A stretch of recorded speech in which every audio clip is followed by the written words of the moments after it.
If you want to learn how to trade cryptocurrency, forex, stocks, and much more, be sure to check out TrendSpider. Link is in the description and the comment section. TrendSpider uses automated technical analysis algorithms to perfect your trades. Once again, link is in the description. This is not financial advice and invest at your own risk.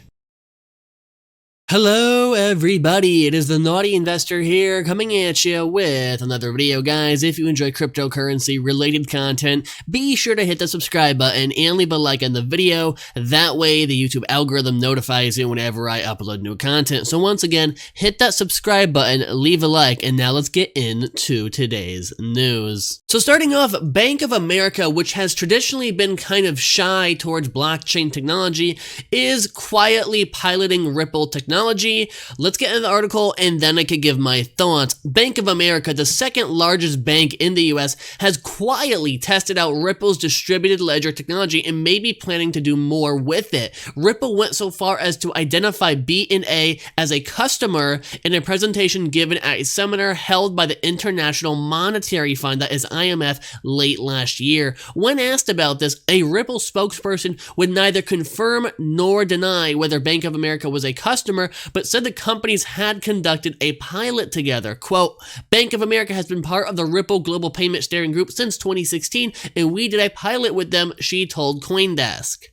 The spokesperson would not provide any further details about the pilot, which was not previously reported. Bank of America declined to comment. It was previously known that Bank of America is a member of the steering group that advises on rules and standards for RippleNet, the network of financial institutions using Ripple's products. But the news of the pilot is the strongest indication yet that the bank's relationship with the startup goes beyond friendly advice.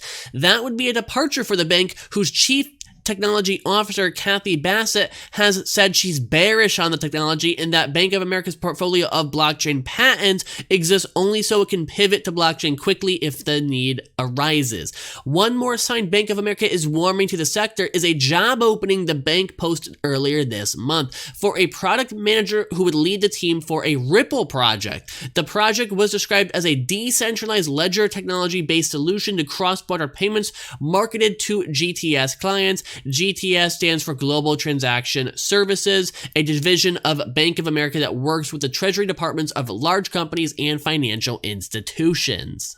So what does this all mean? For those of you who don't really know a lot about business, a lot of times it's all about smoke and mirrors. It's all about really sometimes even going as far as doing the exact opposite of what you said you're going to do. So you read that Bank of America's chief technology officer said they're not super bullish on blockchain and they only have it just in case, right?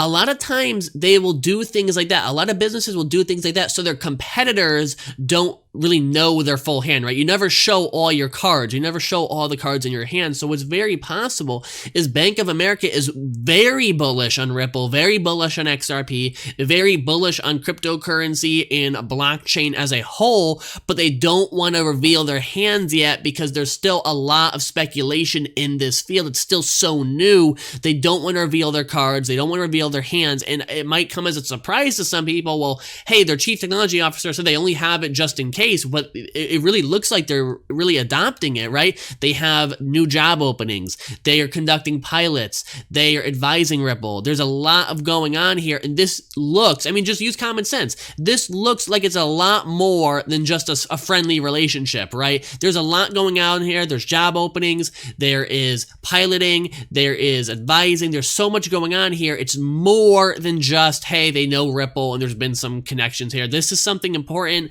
And over the next year, I think some big things are going to be released by Bank of America. Okay guys, next up, Xpring invests in Swedish startup to build XRP hardware wallet firmware. You guys know I love Xpring story.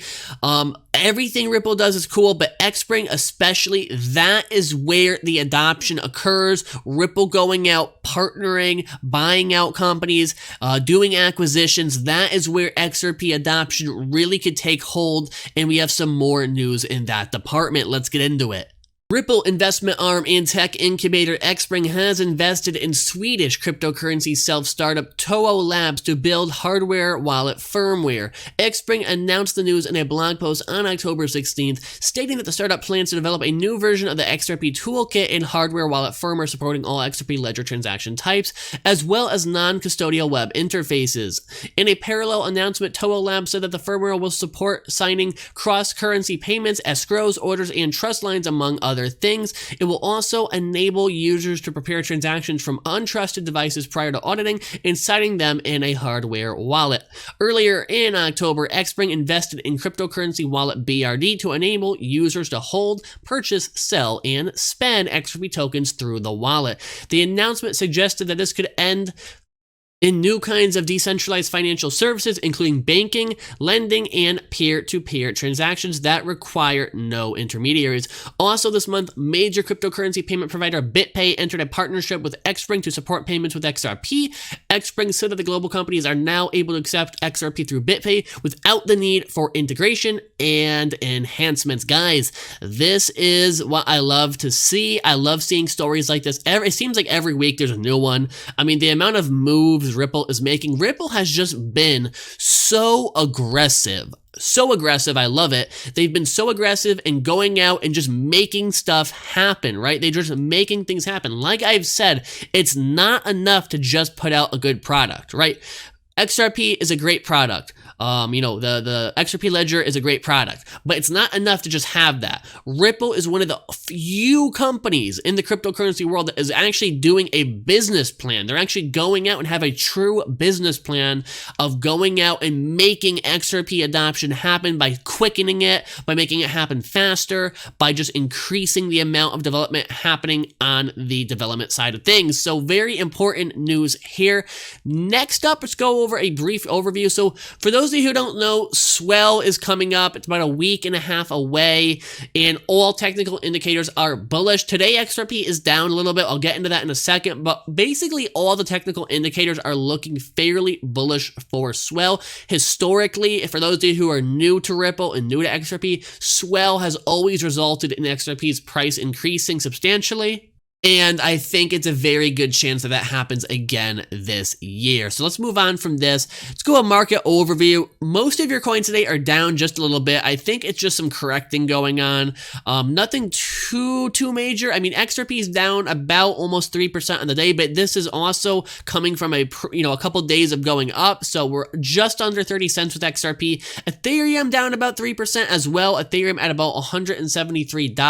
Bitcoin back under 8K. We have to watch that because, like it or not, Bitcoin is going to be in charge, if you want to call it that, of how the altcoins go. So keep your eye on Bitcoin. Don't ignore it.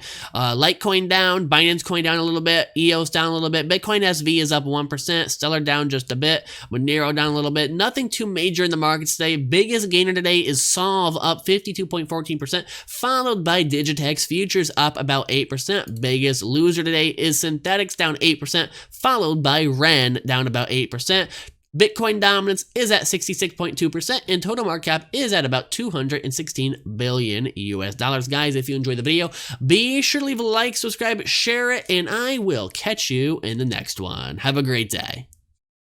If you want to learn how to trade cryptocurrency, forex, stocks, and much more, be sure to check out TrendSpider. Link is in the description and the comment section. TrendSpider uses automated technical analysis algorithms to perfect your trades. Once again, link is in the description. This is not financial advice, and invest at your own risk.